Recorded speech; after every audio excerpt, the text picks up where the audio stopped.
And speaking of the tennis ball, that also reminds me of something that we spoke about in our last conversation about not borrowing other people's goals.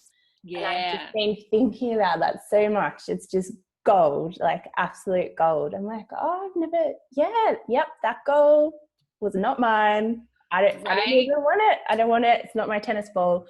Could you just kind of dive into that a little bit? Because I just get really excited Yeah. when you So talk I about definitely have been there. I think it's really easy when you're goal setting with friends because you'll hear what their goals are. You're like, ooh, that sounds really good. I want to do that too. that. I had for a while that I wanted to be trained as a yoga teacher.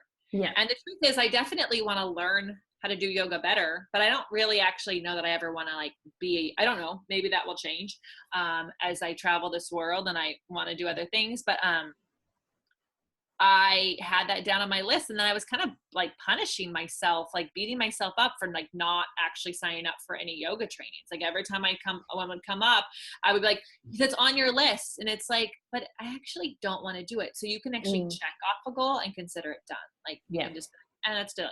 So how that you know. When you start goal setting for the first time, you'll have other people's goals, and I think as teachers, Pilates instructors, this happens a lot. A lot of people think you become a teacher, then you have to open a studio, Yeah. and you have to have a teacher training program, and then you have to travel and teach workshops. Mm-hmm. No, you don't have to do any of those things. Yeah. I mean, I've done them all. You don't have to do any of those things. You actually have to get really cool with what your strengths are and what your life is like today and what your life can be like tomorrow. And that's one of the workshops I'm teaching in London. I'll film it so people in Australia Yeah, can buy great. it afterwards. But it's called Your Invitation Towards Investigation. And it's all about actually diving deep and figuring out what your teaching journey looks like and what your goals are.